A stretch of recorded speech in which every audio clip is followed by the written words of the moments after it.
Welcome to our first Wednesday evening service for July. And this is your midweek faith lift. So I borrowed that from Stephen. So I am so happy to see everyone here tonight. It's so exciting. I thought it'd just be me and Stephen and Paula, a couple of people with the band, you know.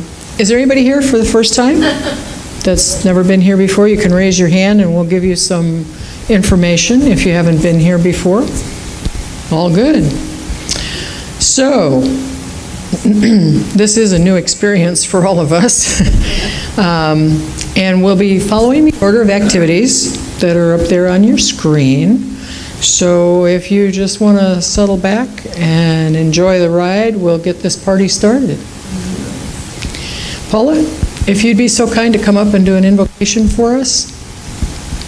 Paula is our vice president of the board, for those of you who don't know, and she's also a practitioner student who will enter her second year this fall, so this is a great training ground for her. Thank you. Am I on? No. No, I don't think I'm on. No.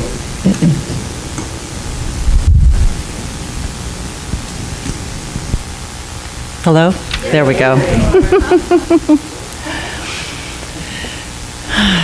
Bringing ourselves to center.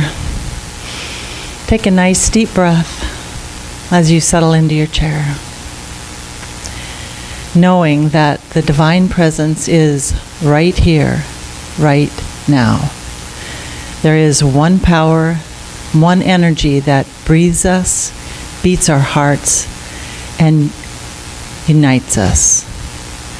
This power that we are all connected to gives us infinite possibilities to create the life we choose. As we are at all times connected to this power, we are at all times connected to this freedom. We give thanks in advance for this sacred hour. Our lives are blessed by our presence here. As we come together in this oneness, joy is multiplied and expressed. The words here are spoken in truth and in love, benefiting all. This is released into the law of mind. And together we say, and so it is. Thank you so very much, Paula. That was wonderful. You know, on our Sunday services, for those who are here regularly, we don't really always do invocation the way that we just did it now. So we're doing it here. How's that? We're just breaking the mold tonight, let me tell you. So I just want to share a little opening piece from Ernest Holmes to kind of set the tone. You know, this is the night before July 4th, Independence Day, and I'll be talking about that a little bit in just a minute.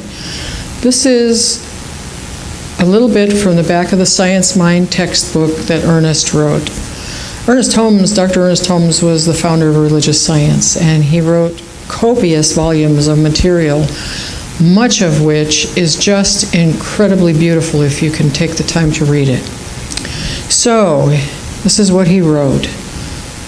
Free spirit within me, unbound and perfect, teach me your ways and make known to me your limitless completion. O Spirit of life, guide my every action and thought. Compel me to follow your light, that I too may be free and complete. I will follow your footsteps and learn from you all the wondrous ways of life. I will follow your light into the perfect day. Beautiful words, huh?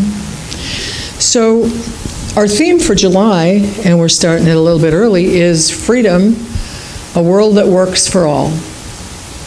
And my talk tonight is freedom to live, a world that works for all. So we know tomorrow is the July 4th holiday, and we know that on July 4th, 1776, the Continental Congress signed the Declaration of Independence, declaring the colonies to be free of rule of the British monarch. They were no longer subject to Britain, no longer subject to the monarch. They were now united, free, and independent states, as were all the individuals who lived in it, in the colonies. So just as our forefathers sought more freedom and liberty for all, I think so too does our philosophy and faith that we practice in religious science express and allow us to have the individual freedom that they fought for. It supports us and it guides us.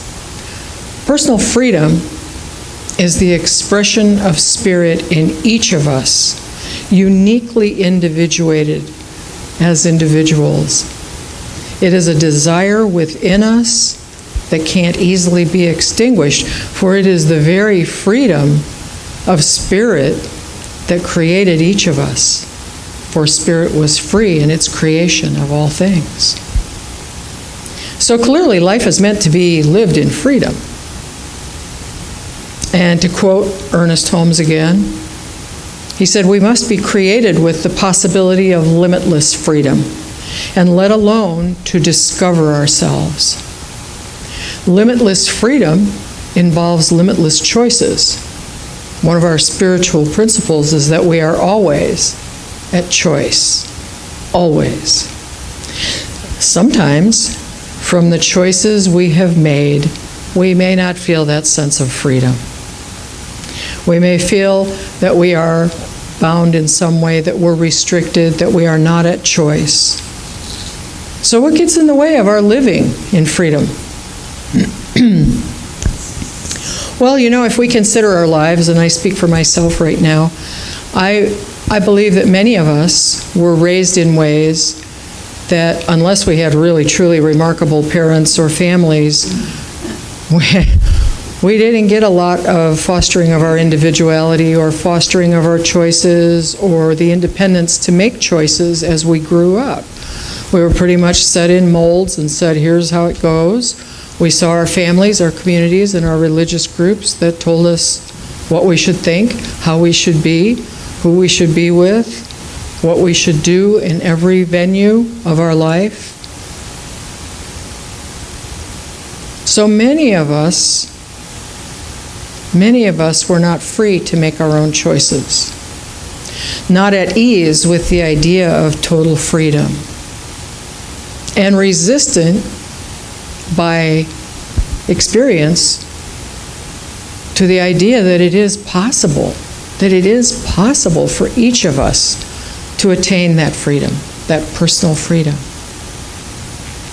Often we drift into uncertainty, affected by everything that we've taken in, all of the things that we think we should be doing, the choices that we should make for everybody else but ourselves. Even as we make choices that we think sometimes come from our love for others, they may not be choices of freedom for ourselves that would allow us the infinite creativity to express through it that is spirit within us. It reminds me of a little story here about making choices for everybody else but yourself. So there was an old man, a boy, and a donkey. And the old man and the boy and the donkey are walking along a road. And they decided that the boy should ride the donkey as they went along. Well, it wasn't too long, and they passed some people, these critics, who said, look at that, the little boy is riding the donkey, and the old man should be on the donkey. He's older than the little boy. Well, they decided it was better to go along and have the older man be on the donkey and the little boy would walk. Well, it wasn't too long before they looked. Here were some people passing by, and these people were like, that's not right. The old man shouldn't be riding the donkey. They should neither one of them ride the donkey. So they all got off, he got off the donkey, and they went on and on and on. And they passed a few more people, and everybody who were their critics came by and said, well, this is ridiculous. They're not riding the donkey. They could both be on the donkey and ride it. So they get on the donkey, listening to everybody around them, and they ride the donkey, and they ride the donkey, and here comes some more of these people who think they know best what should be for them and the donkey. And they say to the man and the young man, well, we don't think it's right that both of you are weighing down that donkey. You should be carrying the donkey. Okay? So the old man and the boy think, wow, we're really bad. We better get off and carry the donkey. So they get off and they start carrying the donkey, and they have to go over a bridge to get to where they're going. And as they're going over the bridge, it's slippery and they lose their grip on the donkey. The donkey goes over the bridge into the water, and down the stream he goes. So the moral of the story here, is that you got to know what it is. If you try to please everyone, sooner or later you're going to lose your ass. Okay? Sooner or later. Yeah.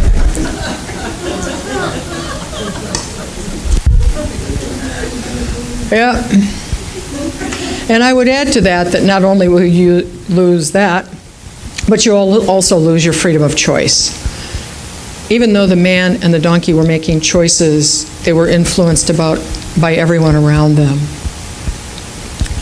And they did not seek to heed their inner wisdom about what they knew best to do for their animal and themselves.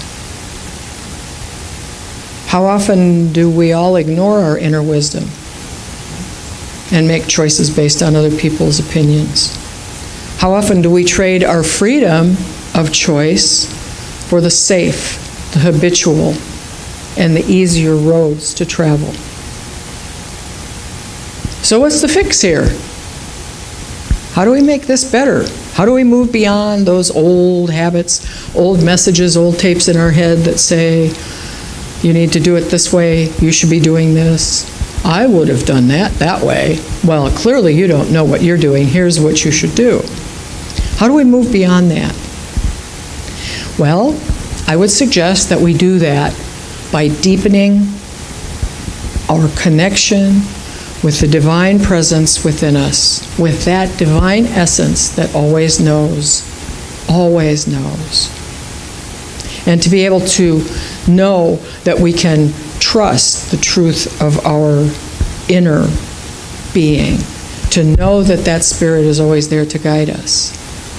So we can do that, we can deepen that connection with the divine essence within by sharpening the spiritual tools in our toolbox. And what are those?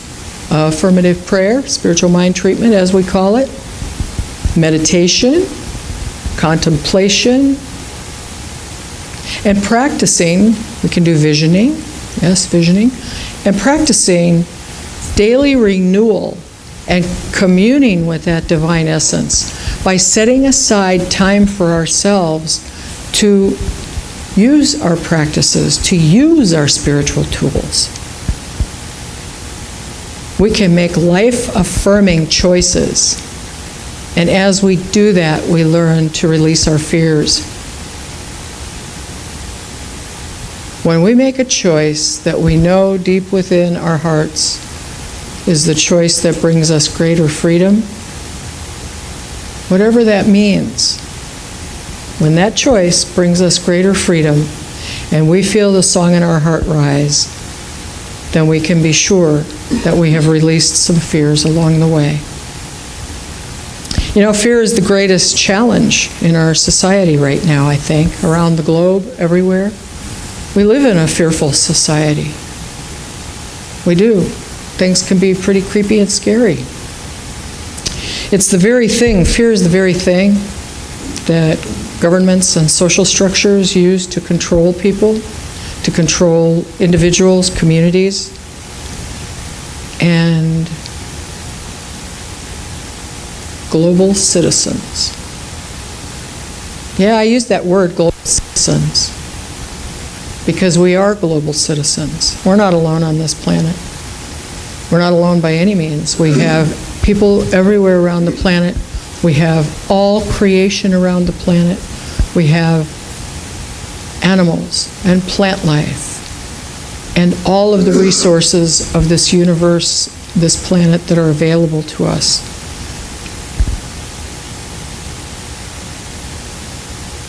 Sometimes we are afraid to think about the rest of the world. Sometimes we're afraid to think about our own world. But I would say to you that as you begin to broaden your horizon a little bit and to commune with that divine essence within you, and to be able to know without question that you are making independent choices and you are living in freedom, that there will be untold value around the globe for one person shining their light. So I just want to say that while we are celebrating our country's freedom tomorrow, and a lot of us won't think past our picnics and parades and all of the activities. We've got the hot dogs, the beer, the soda, the ice cream, the activities. A lot of us won't think past that. And I think all of those are really special family and friend and fun times, and we should enjoy them to the max and not say, oh, well, I'm a global citizen, I can't participate. Not true. Not true. Not true. Rather, I would say, let us return to our teaching, celebrate, and know that true freedom is the ability to make conscious choices in every aspect of life. To know that true freedom is connecting with the divine and returning to freedom of expression in everything we do. That true freedom is knowing the truth of our being and standing in that.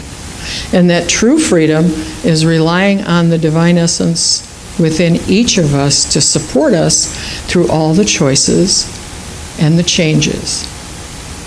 And true freedom, I would suggest, true freedom is affirming those same truths for everyone around the globe, not just for us. I encourage each of us, as we celebrate our freedom tomorrow and every day, that we take time to visualize for just a moment a world that works for all. To know that all individuals are free to make their choices. To know that they are all beloved expressions of the divine.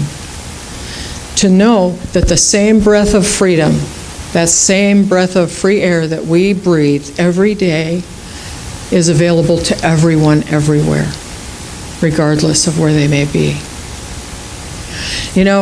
We oftentimes here we play that song by John Lennon, Imagine. Imagine all the people living in peace. That was a really powerful song when I first heard it. I was a kid, well, I wasn't a kid, but I was younger. And so it was kind of a theme song from my kind of time then. But it was powerful then. And the message is still powerful today. And it is still filled with truth, beauty, love, freedom, and the respect for all life that John sang about. So I have a little something special I want us to do now, if you'll just bear with me. Ralph, can you do a little bit with the lights? Paula, can you come up and help me? I want us to just take a minute. We're just going to do a little something. Something. And so I just invite you, as we light the candles, to contemplate the celebration of freedom for all faiths, all people, and to let our lights shine everywhere. So we will light these candles to promote the universal consciousness of life. Wait a second. Wait for the next one. Which acknowledges all peoples, all faiths, all sentient beings that come from one great universal presence, which I will call Spirit tonight. So we lit a candle for the Tao, honoring the universal path of harmony and equilibrium, the natural way. We light a candle for the shamanic traditions, honoring the beliefs and practices of all indigenous people, the way of primal spirituality. We light a candle for Hinduism, honoring the path of knowledge, action, and devotion. We light a candle for Judaism, honoring the ethical path of living by sacred law. We light a candle for all forms of Buddhism, honoring the Four Noble Truths and the path of compassion. We light a candle for all forms of Christianity, honoring the Christ consciousness as the path of love. We light a candle for all forms of Islam, honoring the path of submission to the will of God as the highest calling. We light a candle for the universalistic religion of Baha'i, honoring the path of unity and peace. We light a candle for all forms of new thought, honoring the metaphysical path and mental healing through the practice of universal spiritual principles.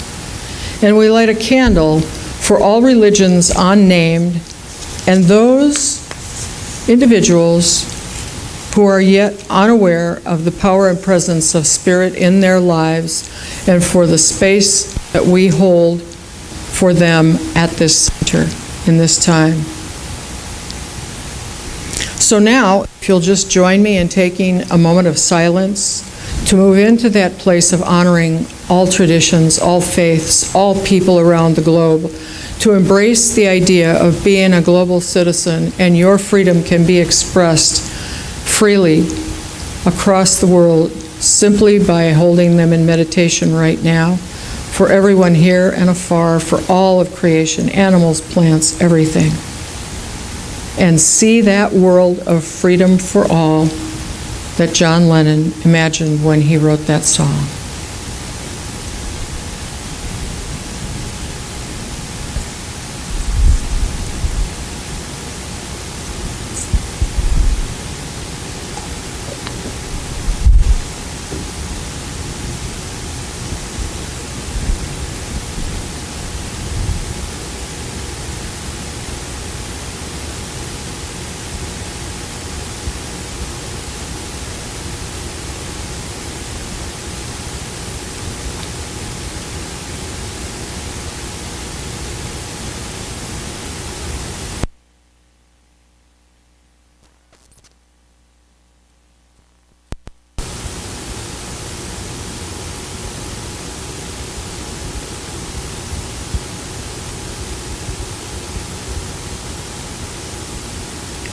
And now, with that great light of burning in your hearts, I just invite you to return to this time and space, into the room. And just get back into your body.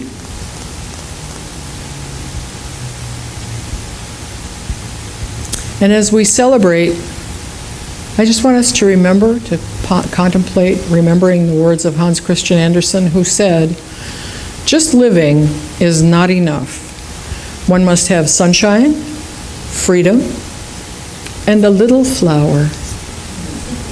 So as we celebrate and enjoy our freedom, let's send a little sunshine, freedom, and flowers to all the global citizens of the world and all creation. Thank you.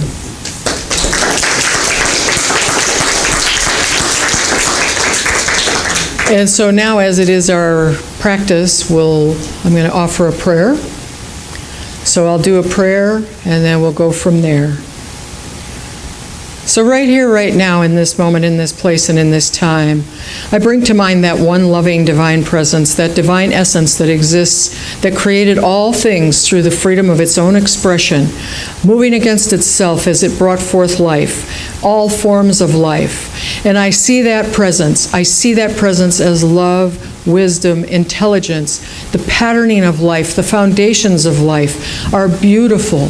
And as we recognize that freedom of expression that Spirit is within each of us, we call that to mind right now. And so I bless everyone here in the sound of my voice and all who are not with the joy, the freedom, and the knowingness that in and above all things, we are always at choice. We are always free to make a choice, a new choice, a change.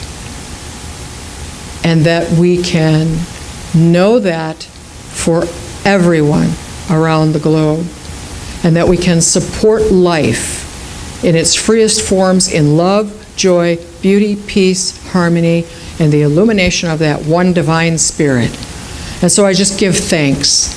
I give thanks for knowing this truth. I know that it is so. I release this directly into that living, loving law of mind that always says yes.